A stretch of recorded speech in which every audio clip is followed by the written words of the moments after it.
Hi friends, అందరికీ నమస్కారం. మీరందరూ ఎంతగానో ఎదురుచూస్తున్న బ్రహ్మముడి సీరియల్ ఈరోజు ఎపిసోడ్ రివ్యూతో మీ ముందుకొచ్చేశాను. ఈరోజు ఎపిసోడ్ మామూలుగా ఉండదు ఫ్రెండ్స్, ఎమోషన్స్ సునామీలా ముంచెత్తబోతున్నాయి. అసలు అపర్ణ మనస్ కరుగుతుందా? కన్న కూతురైన రేవతిని క్షమించి ఇంట్లోకి అడుగుపెట్టనిస్తుందా? లేక తన అహమే గెలుస్తుందా? అసలు ముసుగు వెనుక ఉన్నది రేవతి అని అపర్ణకు నిజంగా తెలియదా? ఒకవేళ తెలిస్తే ఇన్నాళ్ళు ఎందుకు ఈ నాటకం ఆడింది? ఈ ప్రశ్నలన్నింటికీ ఈరోజు మనకు సమాధానం దొరకబోతోంది. ఈ ఉత్కంఠభరితమైన ఎపిసోడ్ విశ్లేషణలోకి వెళ్లే ముందు మీరందరూ ఒక చిన్న పని చేయాలి. మీరు అపర్ణ స్థానంలో ఉంటే ఏం చేస్తారు? రేవతిని క్షమిస్తారా? లేదా? మీ అభిప్రాయాన్ని ఇప్పుడే కింద కామెంట్స్లో తెలియజేయండి. అలాగే ఈ వీడియోని వెంటనే ఒక లైక్ కొట్టి ఇలాంటి మరెన్నో అప్డేట్స్ కోసం మన ఛానల్ని తప్పకుండా సబ్స్క్రైబ్ చేసుకోండి. పక్కనే ఉన్న గంట సింబల్ని కూడా నొక్కేశారంటే నేను వీడియో పెట్టగానే మీకు నోటిఫికేషన్ వచ్చేస్తుంది. ఇక ఏమాత్రం ఆలస్యం చేయకుండా ఈరోజు ఎపిసోడ్లోకి వెళ్ళిపోదాం. సీన్ ఓపెన్ చేస్తే దుగ్గరాల వారి ఇల్లు ఒక యుద్ధభూమిలా ఉంది. అందరి ముఖాల్లోనూ టెన్షన్ తాండవిస్తోంది. ఒకవైపు ముసుగులో ఉన్న రేవతి, మరోవైపు రాయిలా కూర్చున్న అపర్ణ, మధ్యలో ఏం చేయాలో తెలియక నలిగపోతున్న కుటుంబ సభ్యులు. ఆ నిశ్శబ్దాన్ని ఛేదిస్తూ రుద్రాణి తన నటనను మొదలుపెట్టింది. వదినా, రేవతి చనిపోతానని బెదిరిస్తేనే నేనీ పనిచేశాను. అంతేకాని నాకు వేరే ఉద్దేశం లేదు. నన్ను నమ్ము వదినా అంటూ ఎప్పట్లాగే తన మొసలి కన్నీళ్లు కార్చడం మొదలుపెట్టింది. ఆమె గొంతులో భయం కంటే దొరికిపోయాననే ఆందోళన ఎక్కువగా కనిపిస్తోంది. అయితే ఈసారి ఆమె నాటకాలు సాగలేదు. ఇందిరాదేవి సింహంలా గర్జించింది. ఆపు రుద్రాణి, నువ్వు చేసిందే నేరం, ఇచ్చిందే తప్పుడు సలహాలు. నీవల్ల ఈ కుటుంబం పరువు బజారున పడింది. ఇంకొక్క మాట మాట్లాడావంటే మర్యాదగా ఉండదు. ఇప్పుడు మాట్లాడాల్సింది నువ్వు కాదు, అపర్ణ కన్న కూతురి గురించి నిర్ణయం తీసుకోవాల్సింది తను అని కరాఖండిగా చెప్పేసరికి రుద్రాణి ముఖం మాడిపోయింది.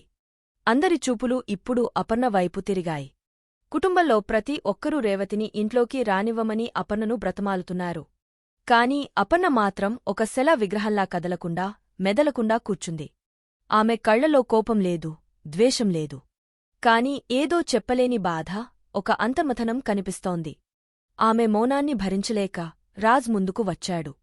అమ్మా, ప్లీజ్ అమ్మా, ఒక్కసారి ఆలోచించు. నువ్వే కదమ్మా నాకు చెప్పావు, మనం ప్రాణంగా ప్రేమించేవాళ్లు తప్పు చేస్తే ఆ తప్పును క్షమించేంత గొప్ప ప్రేమ మనకుండాలని. మరి ఇప్పుడు నీ కూతురి విషయంలోనే నీ ప్రేమ ఏమైపోయిందమ్మా? నీ మనసు ఎందుకు ఇంత కఠినంగా మారింది? అని ఎంతో ఆవేదనగా అడిగాడు. రాజ్ మాటలో తల్లిని నిలదీస్తున్న ధోరణి లేదు, తన అక్క కోసం ఒక తమ్ముడు పడుతున్న ఆరాటం స్పష్టంగా కనిపించింది. అయినా అపర్ణలో చలనం లేదు. ఇందిరాదేవి, అపర్ణా, ఏదో ఒకటి మాట్లాడు. నీ మౌనం అందరినీ భయపడుతోంది అని అంటుంది. రాజ్ మళ్లీ కలుగజేసుకున్నాడు. అమ్మా, అక్క ఇల్లు వదిలి వెళ్ళిపోయినప్పుడు నేను చాలా చిన్నపిల్లవాడిని. అప్పుడు ఏం జరిగిందో, ఎందుకు వెళ్ళిపోయిందో నాకు పూర్తిగా తెలియదు. కాని ఇప్పుడు నాకు అన్నీ తెలుసమ్మా. కట్టుబట్టలతో బయటకు వెళ్ళి కన్నవారికి దూరమై తను ఎంత నరకం అనుభవించి ఉంటుందో ఊహించుకోమ్మా. తన కొడుక్కి అండగా ఎవరూ లేరని ఒంటరిగా వాడిని పెంచుతూ ఎంత కుమిలిపోయి ఉంటుందమ్మా. ఒక్కసారి తన ముఖంలోకి చూసి మాట్లాడు అమ్మా. తన కళ్లలోని పశ్చాత్తాపాన్ని చూడు అని కన్నీళ్లతో వేడుకున్నాడు. ఈ ఎమోషనల్ సీన్ని చెడగొట్టడానికే పుట్టినట్టుంది రుద్రాణి. వెంటనే ఏంట్రా ఇది? ముసుగేసుకుని ఇంట్లోకి దొంగలా వచ్చింది. మనందరినీ మోసం చేసింది. అలాంటిదాన్ని కనికరంతో చూడమంటావా? అసలు సిగ్గులేదా దానికి? అని విషం కక్కింది. అందరూ రుద్రాణిని తిట్టబోయేలోపే అపర్ణ గొంతు పడుగులా వినిపించింది. మీరందరూ ఆపండి. ఆ ఒక్క మాటతో హాల్లో సూది పడినా వినపడేంత నిశ్శబ్దం.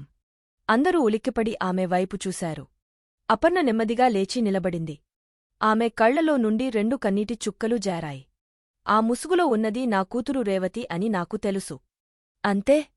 ఆ మాట విన్న ప్రతి ఒక్కరూ షాక్ అయ్యారు. రాజ్, కావ్య, ఇందిరాదేవి ఎవరూ నమ్మలేకపోయారు. ఏంటి? నీకు తెలుసా? అని అందరూ ఒకేసారి అడిగారు. అపర్ణ కన్నీళ్లు తుడుచుకుంటూ చెప్పడం మొదలుపెట్టింది. అవును, నాకు తెలుసు. ముసుగులో ఉన్నది నా కూతురే అని నాకు మొదటి రోజే తెలుసు. కన్నపేగుని నేను గుర్తుపట్టలేనా? తన ఊపిరి నా పక్కన తగిలినా నేను గుర్తుపట్టగలను. అసలు విషయం ఏంటంటే ఒకసారి నేను తన ఇంటికి కూడా వెళ్లాను అని చెప్పేసరికి అందరి ముఖాల్లోనూ ఆశ్చర్యం రెట్టింపైంది. ఇక అపర్ణ ఫ్లాష్ బ్యాక్ చెప్పడం మొదలుపెట్టింది. ఇక్కడి నుంచి కథనం మనసును పిండేస్తుంది ఫ్రెండ్స్. Flash back. కొన్ని రోజుల క్రితం అపర్ణ తన మనవడు అంటే రేవతి కొడుకైన చిన్నారి రాజ్ని స్కూల్ నుండి తన కారులో ఇంటి దగ్గర డ్రాప్ చేయడానికి వచ్చింది. అప్పటికీ ఆ పిల్లాడు తన మనవడని ఆమెకు తెలియదు, కేవలం ఒక ఫ్రెండ్ కొడుకు అనుకుంది. కారు దిగాక అపర్ణ ఆ పిల్లాడితో, ఓరేయ్, నేను మీ ఇంటికి రావొచ్చా? మీ అమ్మగారితో మాట్లాడతాను అని ఎంతో ఆప్యాయంగా అడిగింది. కాని ఆ చిన్నారి కంగారుగా, వద్దు ఫ్రెండ్, వద్దు అన్నాడు. ఎందుకురా? అని అపర్ణ ఆశ్చర్యంగా అడిగింది. మా మమ్మీ తెలియని వాళ్లతో మాట్లాడితే తిడుతుంది అని అమాయకంగా చెప్పాడు. ఆ పిల్లాడి మనసులో ఎంత సంఘర్షణో కదా ఫ్రెండ్స్. ఒకవైపు అమ్మ మాట, మరోవైపు తనకి ఇష్టమైన ఈ ఫ్రెండ్ ప్రేమ. అపర్ణ నవ్వి, ఒరేయ్ పిచ్చోడా, నేను తెలియనిదాన్ని ఎలా అవుతాను? నీకు తెలుసు కదా, మనం ఫ్రెండ్స్. నేను నీకంటే పెద్దదాన్ని. మీ అమ్మతో నేను మాట్లాడి పరిచయం చేసుకుంటే నువ్వు నా దగ్గర ఉన్నప్పుడు తను కూడా సేఫ్గా ఫీల్ అవుతుంది కదా. పదా, మీ అమ్మతో మాట్లాడిస్తాను అని బ్రతమాలింది.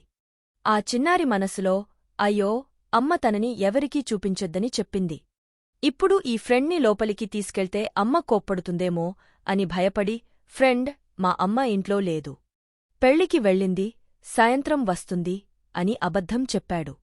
అయ్యో, మరి సాయంత్రం వరకు ఒంటరిగా ఎలా ఉంటావురా? అని అపర్ణ ఆందోళనగా అడిగితే, నాకు అలవాటే ఫ్రెండ్. నాకిదంతా కామన్ అని ఆ పిల్లాడు ఎంతో ధైర్యంగా చెప్పాడు. ఆ మాట విన్న అపర్ణ గుండె చివుక్కుమంది. ఇంత చిన్న వయసులో ఒంటరితనం అలవాటవడం ఏంటి అని బాధపడింది. సరేరా, నేను సాయంత్రం వరకు వెయిట్ చేయలేను. ఇంకెప్పుడైనా వస్తానులే అని చెప్పి అపర్ణ అక్కడి నుంచి బయలుదేరింది. కాని విధి మరోలా తలచింది. దారి మధ్యలో కారులో చూస్తే ఆ పిల్లాడి వాటర్ బాటిల్ కనిపించింది. అయ్యో, బాటిల్ మర్చిపోయాడు పాపం అనుకుని కారు వెనక్కి తిప్పుకుని మళ్లీ వాళ్ల ఇంటికి వచ్చింది అపర్ణ. చూశారా ఫ్రెండ్స్, విధి ఆడిన వింత నాటకం. ఒక మామూలు వాటర్ బాటిల్ ఇన్నేళ్లుగా దూరమైన తల్లుకుతుళ్ళని కలపడానికి కారణం కాబోతోంది. అపర్ణ వాళ్ల ఇంటి గుమ్మం దగ్గరికి వచ్చేసరికి లోపలి నుంచి మాటలు వినిపిస్తున్నాయి. ఆమె ఎవరో ఉన్నారని తలుపు తట్టకుండా లోపల ఏం జరుగుతోందో వినడానికి అక్కడే నిలబడింది. లోపల రేవతి తన భర్తతో ఏడుస్తూ మాట్లాడుతోంది. ఆ గొంతు వినగానే అపర్ణ గుండె ఆగపోయినంత పనైంది. అది తన కూతురి గొంతే. ఇన్నేళ్ల తర్వాత తన కూతురి గొంతు విన్న ఆమె అక్కడే సల్లా నిలబడిపోయింది. రేవతి తన భర్తతో, ఏవండీ, నాకు చాలా టెన్షన్గా ఉంది. ఈరోజు మా అమ్మ అరాజ్గాడిని ఇంటి దగ్గర దింపడానికి వచ్చిందట. ఎప్పుడో ఒకరోజు ఆవిడ మనల్ని చూస్తుంది. అప్పుడు నేను తన ముఖం ఎలా చూడాలి? నేను చేసిన తప్పుకి ఆవిడ ఎంత బాధపడిందో తలుచుకుంటేనే నా గుండె తరుక్కుపోతోందండీ అని వెక్కి వెక్కి ఏడుస్తోంది. ఆ మాటలు వింటున్న అపర్ణ కళ్ల నుండి ధారగా కన్నీళ్లు కారుతున్నాయి. ఆమె చేతిలోని వాటర్ బాటిల్ జారిపోయేంతగా వణికిపోతోంది. రేవతి ఇంకా కొనసాగించింది, నాకు దేవుడు ఒక్క అవకాశం ఇస్తే, కాలాన్ని వెనక్కి తిప్పగలిగితే వెంటనే అమ్మ కాళ్లమీద పడి నన్ను క్షమించమని వేడుకుంటాను. తెలియని వయసులో మిమ్మల్ని ప్రేమించి అమ్మని కాదని వచ్చేశాను. కాని ఆ పాపం నన్ను ప్రతిక్షణం దహించివేస్తోందండి. ఈసారి అవకాశం వస్తే కాళ్లు పట్టుకుని అయినా సరే నన్ను అంగీకరించమని బ్రతమాలుకుంటాను. మా అమ్మ విలువ నాకు ఇప్పుడు తెలుస్తోందండి. నా కొడుక్కి అమ్మమ్మ, తాతయ్య, మేనమామలు ఇంతమంది ఉండి కూడా ఎవరూ లేని అనాథలా పెంచుతున్నాను. ఈ బాధ నేను భరించలేకపోతున్నాను అని గుండెలు పగిలేలా ఏడ్చింది. బయట నిలబడి ఇదంతా వింటున్న అపర్ణ ఆ కన్నపేగు వేదనను చూడలేక కుమిలిపోయింది. అక్కడ నిలబడింది గర్విష్టి అయిన దుగ్గరాల అపర్ణ కాదు, కన్న కూతురి బాధను చూసి కరిగపోతున్న ఒక తల్లి. ప్రతి మాట ఒక కత్తిలా ఆమె గుండెను కోస్తోంది. ఇక అక్కడ ఉండలేక ఎవరికీ కనిపించకుండా, శబ్దం చేయకుండా కన్నీళ్లతోనే వెనుతిరిగి వెళ్ళిపోయింది. ఫ్లాష్ బ్యాక్ సమాప్తం. ఈ కథంతా చెప్తున్నప్పుడు అపర్ణ గొంతు వణికింది. ఇంట్లో వాళ్లందరూ కన్నీళ్లతో ఆ మాటలు విన్నారు. అతను చేసిన తప్పులు గుర్తుకొచ్చి ఇంటికి వస్తే గెంటేశాను. కాని ఆ తర్వాత వాళ్ళింటికి వెళ్ళినప్పుడు నా కూతురి పశ్చాత్తాపాన్ని నా కళ్ళారా చూశాను, నా చెవులారా విన్నాను. అప్పుడే నిర్ణయించుకున్నాను, ఇంకెప్పుడైనా అది నా ముందుకు వస్తే క్షమించి ఇంట్లోకి పలుచుకుందామని. నన్ను క్షమించు అమ్మా, ఇన్ని రోజులు నిన్ను దూరం పెట్టినందుకు అని అడుగుదామని అనుకున్నాను. నా కూతురు నా పక్కనే ముసుగులో ఉంటే నేను గుర్తుపట్టలేనా? తను పడుతున్న ఇబ్బంది చూసి నా గుండె తరుక్కుపోతోంది. ఆ ముసుగు తీయడానికి తను ఎంత ఇబ్బంది పడుతుందో నేను కూడా క్షమించమ్మా అని అడగడానికి అంతే ఇబ్బంది పడ్డాను అని చెప్పి అపర్ణ ఏడుస్తూ తన కూతురి దగ్గరికి పరుగెత్తింది. వెళ్ళి రేవతి ముసుగు తీసి గట్టిగా హత్తుకుంది. ఆ కోగలిలో సంవత్సరాల దూరం, కోపం, అహం అన్నీ కరిగపోయాయి. తల్లుకుతులిద్దరూ కన్నీళ్లతో ఒకరినొకరు క్షమించుకున్నారు. ఆ దృశ్యం చూసి ఇంట్లో వాళ్లందరి కళ్ళూ చెమ్మగిల్లాయి. అపర్ణ, నిన్ను ఇంట్లోనే ఉంచుకుంటానమ్మా. నా అహం అంతా వదిలేస్తున్నాను. ఇంతమంది ఉండగా నా మనవడు అనాథలా పెరగడం నాకు ఇష్టం లేదు అని కూతురిని దగ్గరికి తీసుకుంది. ఇందిరాదేవి, అపర్ణ, ఇందులో ఇంత కథ ఉందా? ఒక్కమాట నాతో చెప్పి ఉంటే నేనే దాన్ని చేయి పట్టుకుని ఇంట్లోకి తీసుకొచ్చేదాన్ని కదా అని ప్రేమగా మందలించింది. అప్పుడు కావ్య, అలా చేస్తే అత్తయ్యగారిలో ఈ మార్పు వచ్చేది కాదు కదా నానమ్మగారు అని అంది. అపర్ణ కావ్య దగ్గరికి వచ్చి, థాంక్స్ అమ్మా కావ్య, నేను ఎన్నిసార్లు దాన్ని దూరం పెట్టాలని చూసినా నువ్వు అన్నిసార్లు దాన్ని నాకు దగ్గర చేయాలని ప్రయత్నించావు. నీ రుణం తీర్చుకోలేనిది అని మనస్ఫూర్తిగా చెప్పింది. వెంటనే రాజ్, హలో, ఇదంతా నా క్రెడిట్.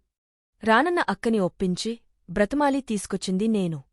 థాంక్స్ నాకు చెప్పాలి అని సరదాగా అన్నాడు. వాళ్ల నాన్న, ఒరేయ్, అది మీ అక్కని ఇంటికి తీసుకురావడం నీ బాధ్యత. దానికి థాంక్స్లు అవసరం లేదు అని నవ్వేశారు. కావ్య, సరిపోయింది. మీరందరూ ఒకటేనా, నేను వేరేనా అని అలిగినట్టు నటించింది. అపర్ణ నవ్వి, అమ్మా కావ్య, తల్లి, నువ్వు ఆపు. ఇప్పుడే నా కూతురు దక్కిన ఆనందంలో ఉన్నాను. మళ్ళీ ఇలాంటి మాటలు మాట్లాడి బాధపెట్టకు అని ప్రేమగా అంది. ఆ తర్వాత ఇల్లంతా సంతోషంతో నిండిపోయింది. అందరూ నవ్వుతూ మాట్లాడుకుంటున్నారు. కాని ఈ సంతోషం ఎంతోసేపు నిలిచేలా లేదు ఫ్రెండ్స్. కథ ఇక్కడే ఒక పెద్ద మలుపు తీసుకోబోతోంది. ఆ రోజు రాత్రి కళ్యాణ్ సంతోషంగా అప్పు దగ్గరికి వచ్చి, అప్పు, నా పెన్, పేపర్స్ కనిపించడం లేదు. ఈరోజు మా పెద్దమ్మ, మా అక్క కలుసుకున్న ఆనందాన్ని ఒక కవితగా రాయాలి అని అంటాడు. అప్పుడు అప్పు ముఖం చిన్నబుచ్చుకుని, అలాగే, ఒక బిడ్డకు దూరమవుతున్న తల్లి గురించి కూడా రాయి అంటుంది. ఆ మాటలకు కళ్యాణ్ షాక్ అయి, ఏంటి అప్పు అలా మాట్లాడుతున్నావు అని అడుగుతాడు. ఇంకేంటి, నువ్వు మర్చిపోయావా? మా అక్క తన కడుపులో పెరుగుతున్న బిడ్డకు దూరం కాబోతోంది కదా. ఆ ఒప్పందం గురించి నీకు గుర్తులేదా? ఒకవైపు ఇంట్లో అందరూ సంతోషంగా ఉంటే మా అక్క లోలోపల ఎంత మథనపడుతోందో అని ఆలోచిస్తుంటే నాకు భయంగా ఉంది. ఈ నిజం ఇంట్లో తెలిస్తే ఏం జరుగుతుందో అర్థం కావడం లేదు అని తన ఆందోళనను బయటపెడుతుంది. అంతే ఫ్రెండ్స్, ఇంతటితో ఈ ఎమోషనల్ ఎపిసోడ్ ముగుస్తుంది. అయ్య బాబోయ్! ఈ సంతోషం మీద నీలినీడలు కమ్ముకుంటున్నాయి. కావ్య గర్భం వెనుక ఉన్న సరోగసి నిజం బట్టబయలు అయితే ఏమవుతుంది? ఇప్పుడిప్పుడే దగ్గరైన ఈ కుటుంబం ఆ నిజాన్ని తట్టుకోగలదా? ముఖ్యంగా అపర్ణ ఈ నిజాన్ని తెలుసుకుని ఎలా స్పందిస్తుంది? రాజ్, కావ్యల బంధం ఏమవుతుంది? ఈ ప్రశ్నలన్నింటికీ సమాధానాలు రాబోయే ఎపిసోడ్స్లో తెలియనున్నాయి. తరువాత ఏం జరగబోతోందో తెలుసుకోవాలంటే మీరు చేయాల్సింది ఒక్కటే, మన ఛానల్ని తప్పకుండా సబ్స్క్రైబ్ చేసుకోండి. ఈ వీడియో మీకు నచ్చినట్లయితే లైక్ చేసి మీ ఫ్రెండ్స్తో, ఫ్యామిలీతో షేర్ చేయండి. మరో అద్భుతమైన ఎపిసోడ్ రివ్యూతో మళ్లీ మీ ముందుకు వస్తాను. అంతవరకు సెలవు. థాంక్యూ.